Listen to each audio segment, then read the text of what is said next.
clases magistrales en las que el profesor se pasaba largas horas hablando a través de la pizarra y las tizas ya no tiene sentido en este momento. Nuestros alumnos pertenecen a la era digital en la que el intercambio de información es constante y mucho más rápido y necesitan expresarse.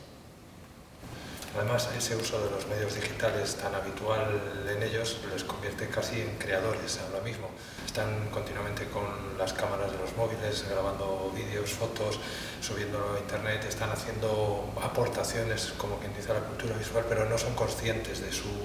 capacidad creadora. Desde el colectivo pretendemos hacer una revisión de lo que han sido las actividades en los museos relacionadas con las actividades que se hacen en la escuela, en un intento de establecer un diálogo abierto y flexible entre ambos colectivos, haciendo una revisión de lo que han sido las propuestas didácticas. Uno de los problemas con los que nos hemos encontrado, o con lo que se encuentra tradicionalmente el profesor de artes plásticas, es que cuando propone un trabajo a sus alumnos, estos lo interpretan como un mero ejercicio para obtener una calificación que se refleja en un boletín, en un expediente académico. Creemos que es más importante o más interesante para los alumnos que se planteen una relación más directa con el propio trabajo, que les lleve a poderse plantear que son pequeños productores de obras de arte o grandes productores de obras de arte a pequeña escala, y que de esa manera se produzca una relación mucho más directa entre el muchacho, entre el estudiante o la estudiante y su propio trabajo. Esto podría dar lugar a que fuera germen de una producción artística interesante ya desde una edad bastante temprana.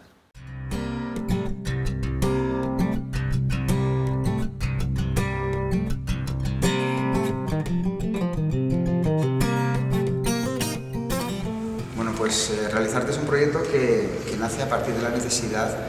de desarrollar un poco lo que es el tema de la escultura renacentista y barroca, la escultura procesional, y acercarla de alguna manera atractiva a los alumnos en principio de segundo de bachillerato. Lo que pasa es que, bueno, desde el momento en que empezamos a pensar en el proyecto y lo negociamos con un proyecto de Colectivo Punto Rojo, enseguida empezamos a encontrarnos con la necesidad de que tuviéramos que intervenir todos los miembros del colectivo, todos los centros que están presentes en el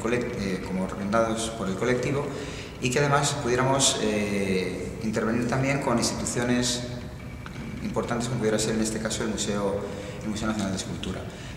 De hecho, es la primera vez en que el colectivo trabaja de esta manera, ¿no? En que primero crea un proyecto y posteriormente, una vez que el proyecto está definido, perfectamente diseñado, lo llevamos a un centro del tipo que sea para que de alguna manera lo acoja y nos ayude a su desarrollo, ¿no? Hasta este momento, el colectivo Punto Rojo había colaborado con el Museo Patio Herreriano, pero siempre había sido a la inversa, ¿no? El museo nos había llamado a nosotros, habíamos trabajado en el desarrollo de un proyecto, un comisariado pedagógico, una exposición, la elaboración de los materiales, pero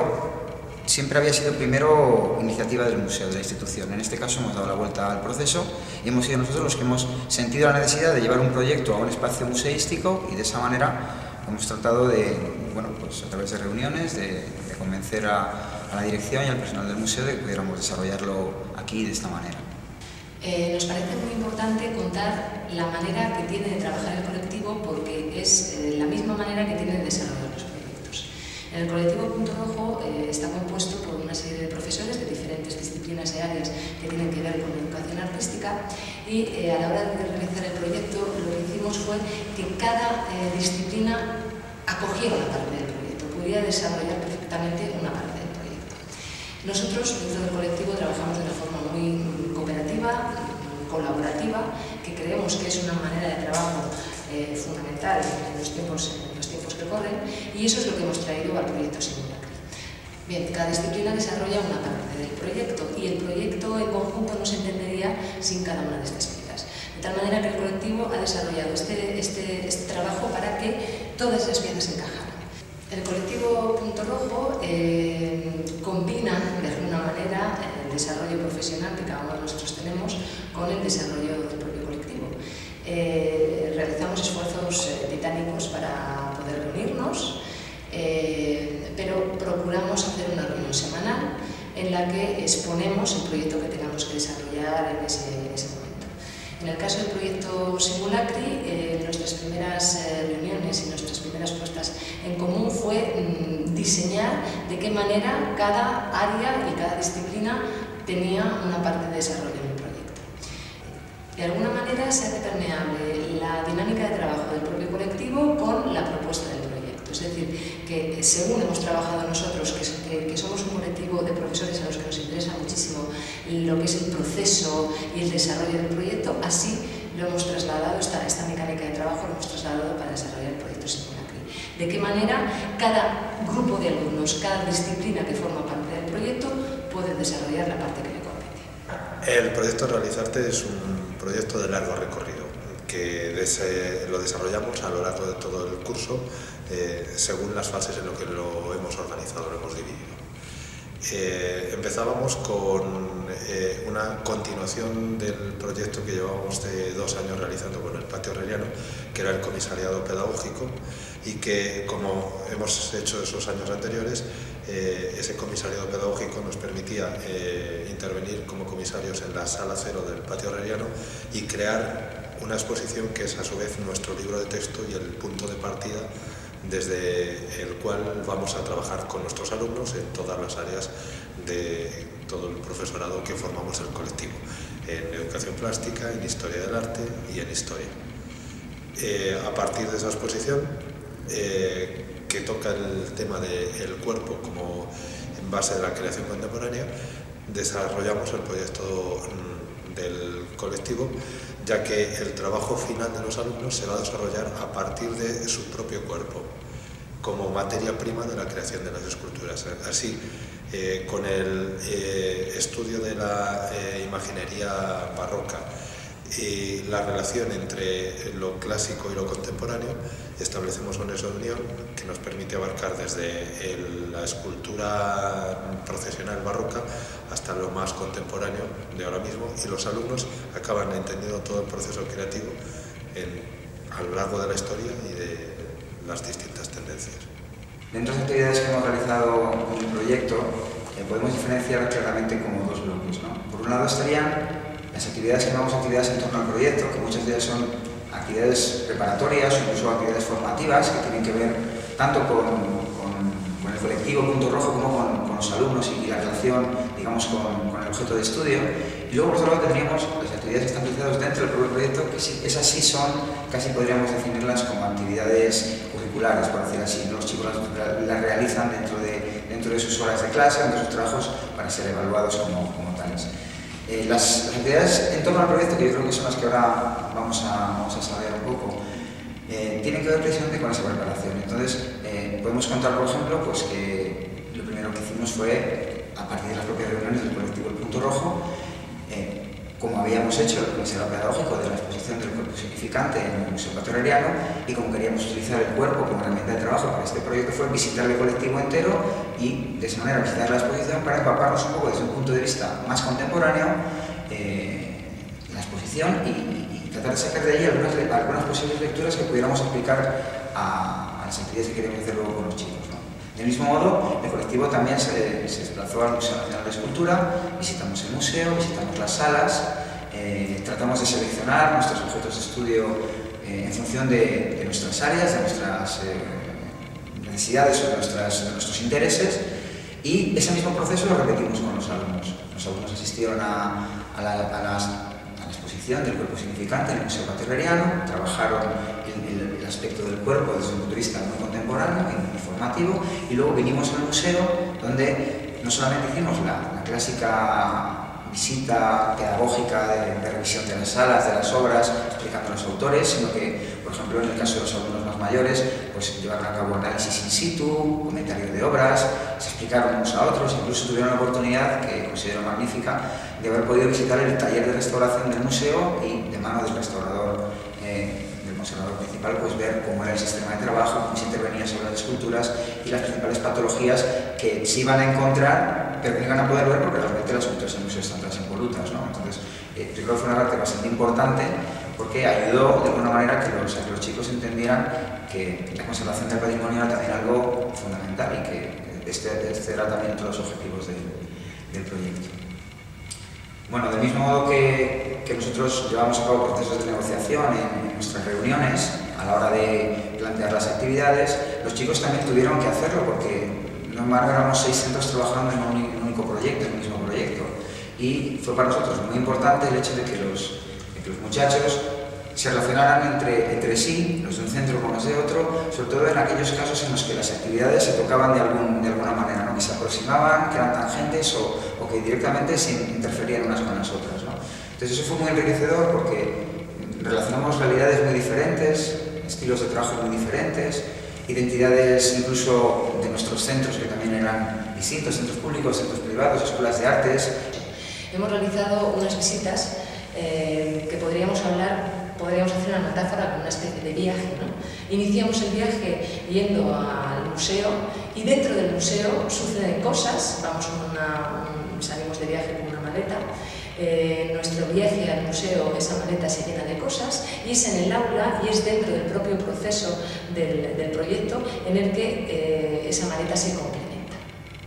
Consideramos que una de las cosas más importantes que se produjo en esas reuniones de intercambio es precisamente que la voz cantante, que la dinámica de trabajo y que las decisiones las tomaban los propios alumnos. Que los profesores no éramos más que meros observadores y testigos casi a veces solamente presenciales de lo que estaba sucediendo allí, que no era más eso que un intercambio de toma de decisiones en un proceso de negociación a distintos niveles. Cuando desarrollas este tipo de proyectos puedes creerte al principio que tienes más o menos controlado qué es lo que va a pasar dentro del proyecto. Pero lo interesante, y lo queremos destacar como estamos haciendo, es lo que te sucede en el desarrollo del proyecto, o sea, la parte que no controlas, esa parte del proceso que como colectivo y como profesores de educación en torno a la educación artística nos interesa muchísimo. En ese trabajo de investigación también buscamos establecer conexiones entre los recursos y materiales que utilizaban los escultores de la época barroca, los autores de los pasos que tenían que servir de base de su proyecto final, con los escultores contemporáneos, qué tipo de materiales utilizan ahora. Bueno, pues desde la Escuela de Artes de Valladolid, concretamente desde la asignatura de diseños como de bachillerato, que es el que yo imparto, se nos ocurrió al punto rojo la posibilidad de desarrollar una identidad corporativa, una imagen al propio proyecto. Los alumnos de segundo de mi curso desarrollaron el logotipo, desarrollaron los positivos y negativos de la marca, una propuesta gráfica sobre la identidad que tenía el proyecto secundario. ¿Qué hicimos dentro del colectivo para organizar esta parte del proyecto? Hicimos un briefing en el que estaban claras las partes que se les pedía a los alumnos que tenían que desarrollar. También establecimos incluso entrevistas entre los alumnos de Historia del Arte que vinieron a nuestra escuela a contarnos toda la parte de investigación para que el alumno de diseño tuviese claro qué es lo que tenía que hacer, quién le realizaba el encargo. Intentamos profesionalizar de alguna manera esta práctica y seleccionamos los 3 mejores proyectos que surgieron de todo el grupo de alumnos. ¿Quién fue el tribunal de esa supuesta selección de las identidades corporativas? Los propios profesores que formamos parte del colectivo. De la misma manera, los alumnos de la Escuela de Arte de alguna manera respondieron a la visita de los alumnos de Historia del Arte del Centro Grial una vez realizada la identidad corporativa sobre la propuesta teórica que ellos nos vinieron a contar a la escuela. Les devolvimos la visita enseñándoles toda la parte desarrollada en la asignatura de diseño.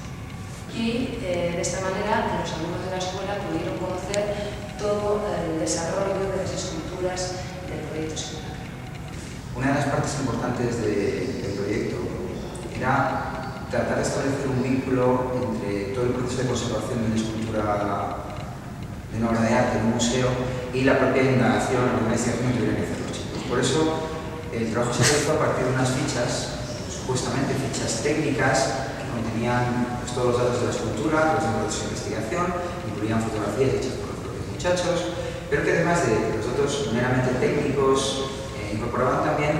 cosas tan interesantes como un relato escrito personificando, dotando de vida a las esculturas que estaban estudiando, o digamos unas interpretaciones plásticas en torno al paso septenio. Por tanto, relatos cortos, fotografías, interpretaciones plásticas, pero no solamente estas cosas, sino también se hicieron 2 series de trabajos interesantes. Por ejemplo, se construyeron cajas de perspectiva para tratar un poco de entender también cómo se podría jugar con la profundidad y la colocación de esculturas. Se creó una escenografía, porque no hay que olvidar que el paso profesional, especialmente el paso barroco, no deja de ser una gran teatralización, una gran dramatización en un espacio público de un acto histórico que la religión debería llevar a un ámbito privado, pero que de esta manera salía a las calles, ¿no? Complementando el trabajo de investigación sociológico, antropológico, histórico y artístico, los alumnos del Instituto José Jiménez Lozano hicieron un trabajo sobre las técnicas y los materiales que utilizaban en la época barroca y los materiales utilizados en la actualidad. En paralelo también los trabajos los alumnos, cuando visitaron los museos, se dedicaron a hacer una documentación gráfica, fotográfica en un principio, pero específicamente los alumnos de la Escuela de Arte de Dibujo Artístico hicieron una visita para hacer dibujos y apuntes del natural, del paso, apuntes rápidos, apuntes más trabajados, y a partir de ellos también hacer sus propias interpretaciones plásticas complementarias que podían servir también como base a esa posible luego idea que se podía trabajar para la composición que tenía que desarrollar. A la hora de trasladar las ideas que se barajaron y la que se seleccionó como final a partir de las propuestas de los alumnos como un trabajo plástico, había que elegir unos materiales que fueran asequibles, que fueran fáciles de manipular, y pensamos en el trabajo de Mark Jenkins, un artista contemporáneo que se ha especializado en instalaciones en la calle, en la que hace intervenciones con esculturas realizadas en celofán, en celo, que simplemente va colocando sobre los espacios en los que interviene, de tal manera que a los transeúntes les haga plantearse cosas. Esa forma de trabajar es la que queríamos utilizar por la facilidad y lo asequible. También conocimos experiencias previas de compañeros nuestros, en especial de Lucía Ordóñez, que también es un referente en la forma de trabajar en la plástica, y nosotros mismos habíamos ido haciendo pruebas de experiencias previas, trabajando en los centros con planteamientos diferentes a este proyecto, que engloba nuestras propias ideas, nuestras propias experiencias, más todo lo que aprendemos unos de otros. A la hora de plantearnos el trabajo plástico, digamos, el trabajo plástico final del proyecto, podríamos habernos quedado sencillamente en la elaboración de las esculturas. Pero para nosotros eso no era el objetivo prioritario. Lo interesante era planificar el trabajo y, digamos, cubrir también un poco la realización de la instalación final conjunta, como lo haría un artista plástico contemporáneo, es decir, fundamentando muy bien el proyecto, llevando a cabo, digamos, también toda una serie de bocetos, de reflexiones previas, y en este caso lo que hicimos fue sencillamente procesos de negociación también entre nuestros propios alumnos y entre todos los alumnos a la hora de consensuar cuál iba a ser el tema final del proyecto. El arte profesional es eminentemente un arte religioso, pero nuestra sociedad es una sociedad que camina cada vez más hacia una sociedad más laica, por lo menos eso es lo que percibimos en nuestros alumnos. Por eso también les dimos la oportunidad de que plantearan una desacralización del paso profesional utilizando una temática completamente profana. Eso quedó a su libre albedrío y al final resultó que esta fue la elección. El paso que se montó, la estructura que se montó, la instalación que se construyó con 14 esculturas fabricadas entre todos los centros, fue una instalación que trataba el tema del ecologismo. Entendieron los chicos que era uno de los problemas más importantes de la sociedad actual, por lo menos ellos lo viven de una manera quizá más próxima. Trabajamos el tema, una vez que tuvimos el tema tratamos de ver cuál podía ser el significado del ecologismo, qué paralelismo se podía encontrar entre las esculturas de la sala de pasos del Museo Nacional de Escultura, las esculturas de Gregorio Fernández y los pasos procesionales que aquí se encuentran, con posturas que pudiéramos adoptar precisamente para componer en cierta manera, interpretando esas mismas posturas, pero también incorporando otras nuevas que nos sirvieran para tejer de algún modo esa temática de la ecología, ¿no? En ese sentido, complementando, lo que se hizo fue un estudio de cómo los artistas contemporáneos podían inspirarse para su trabajo a partir de las propias ideas de nuestra época en los trabajos de los artistas clásicos. Y para para eso se les dio una documentación exhaustiva en la que se veía esa relación en que el trabajo actual bebía de las fuentes de los trabajos de toda nuestra historia creativa. Quisimos también hacer un guiño al propio arte barroco, que incorporaba cantidad de elementos postizos, que eran elementos reales que se incorporaban en la propia escultura del paso, ¿no? Nosotros también construimos cestas, frutas, todas ellas en cinta, pero que de algún modo jugaban también a recordar esos postizos tan utilizados en el siglo XVII, ¿no? Y luego una cosa que también es bastante importante, lógicamente, es la propia catarsis, casi diríamos, de la construcción de las esculturas, que es quizá la parte más festiva, la parte que a los alumnos les resulta más interesante, desde una manera sencillamente manipulativa, ¿no? Porque en realidad cuando ellos vinieron al museo y se encontraron el plazo montado y la gente el día de los museos pasaron por aquí cerca de 5.000 o 5.000 y pico personas,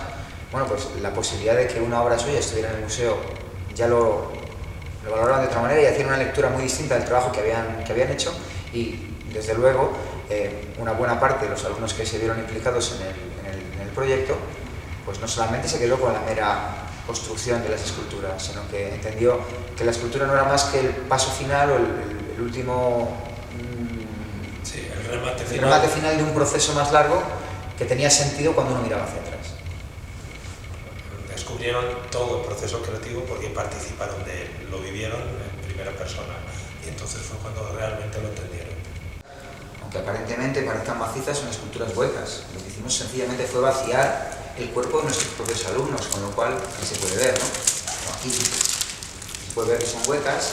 De hecho, estaban iluminadas con LED el día de la inauguración, y lo interesante de esto es que se estableció un nuevo vínculo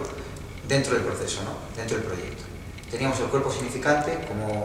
un punto de arranque para trabajar el tema no solamente el tema del arte, sino también el tema de la identidad. Teníamos también digamos, los cuerpos, las esculturas, los modelos, los cánones clásicos aplicados a las esculturas del Renacimiento y del Barroco, y por último teníamos los propios cuerpos de nuestros alumnos como soporte de la cinta que iba a construir definitivamente la instalación final. Con lo cual no dejan de ser unas esculturas vacías, pero que estuvieron llenas de nuestros propios alumnos, y de alguna manera los propios alumnos han llenado de sentido a todo el proceso de trabajo que hemos llevado durante estos 4 meses.